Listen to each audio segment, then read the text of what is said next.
విదేశాల్లో చదవాలనుకుంటున్నారా? అయితే విదేశ్ కన్సల్ట్ ని సంప్రదించండి. ఈ ఏడాది ఆంధ్రప్రదేశ్ అసెంబ్లీ ఎన్నికల్లో ఘోర ఓటమి తర్వాత వైసీపీకి రాజీనామా చేసే నేతల సంఖ్య పెరుగుతోంది. ఇప్పటికే పలువురు ఎంపీలు, మాజీ ఎమ్మెల్యేలు, ఎమ్మెల్సీలు వైసీపీకి రాజీనామా చేసిన సంగతి తెలిసిందే. ఈ కోలో తాజాగా ఎన్టీఆర్ జిల్లా జగ్గయ్యపేట మాజీ ఎమ్మెల్యే, వైసీపీ సీనియర్ నేత సామినేని ఉదయభాను కూడా ఉన్నారని టాక్ నడుస్తోంది. ఆయన వైసీపీని వీడటానికి నిర్ణయించుకున్నారని తెలుస్తోంది. సెప్టెంబర్ 27 లేదా 28 తేదీల్లో జనసేనాని AP deputy CM Pawan Kalyan సమక్షంలో జనసేన పార్టీ తీర్థం పుచ్చుకుంటారని చెబుతున్నారు. ఈ క్రమంలో ఇప్పటికే జగ్గయ్యపేట నియోజకవర్గంలో పెద్ద ఎత్తున బ్యానర్లు, ఫ్లెక్సీలు తయారు చేస్తున్నారని సమాచారం.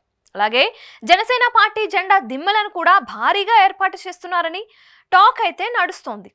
కీలకమైన కాపు సామాజిక వర్గానికి చెందిన సామినేని ఉదయభాను 1999, 2004లో జగ్గయ్యపేట నుంచి కాంగ్రెస్ పార్టీ తరపున ఎమ్మెల్యేగా ఎన్నికయ్యారు. 2009, 2014 ఎన్నికల్లో ఓటమి పాలయ్యారు.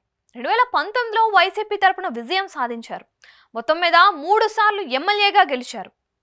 కాపు సామాజిక వర్గానికి చెందిన ఉదయభానును మంత్రివర్గంలోకి తీసుకుంటారని వైసీపీ అధికారంలోకి రాగానే వార్తలు వినిపించాయి. అయితే ప్రతిపక్ష నేతలపై, ముఖ్యంగా పవన్ కళ్యాణ్ పై తీవ్ర విమర్శలు చేయరన్న కారణంతోనే ఆయనను వైఎస్ జగన్ పక్కన పెట్టినట్లు అప్పట్లో వార్తలైతే వచ్చాయి. రెండవసారి మంత్రివర్గ విస్తరణ అప్పుడు కూడా ఇదే కారణంతో ఉదయభానుకు మంత్రి పదవి దక్కలేదని టాక్ నడిచింది. కాపుల్లో ఆయన కంటే చాలా జూనియర్లకు, తొలిసారి ఎమ్మెల్యేలుగా గెలిచిన వారికి కూడా జగన్ మంత్రులుగా ఛాన్స్ ఇచ్చిన ఉదయభానును మాత్రం పరిగణలోకి తీసుకోనే లేదు. ముఖ్యంగా పవన్ కళ్యాణ్ పై తీవ్ర విమర్శలకు వైసీపీ కాపు నేతలు అంబటి రాంబాబు, పేర్ని నాని, గుడివాడ అమర్నాథ్ వంటి వారు ముందుకు వచ్చినా సామినేని ఉదయభాను మాత్రం పవన్ను విమర్శించింది లేదు.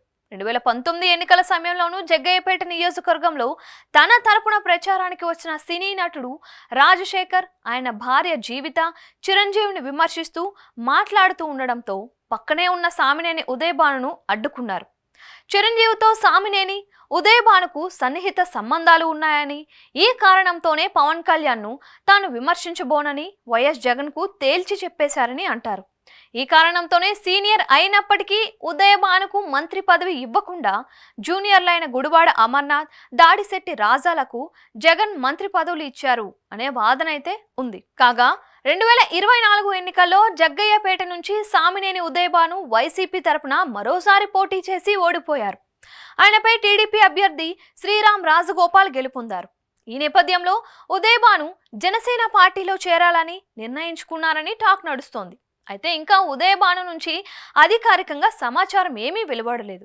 కానీ నియోజకవర్గంలో జరుగుతున్న పరిణామాలు మాత్రం ఆయన జనసేనలో చేరడం ఖాయం అన్నట్లుగా ఉన్నాయని అంటున్నారు.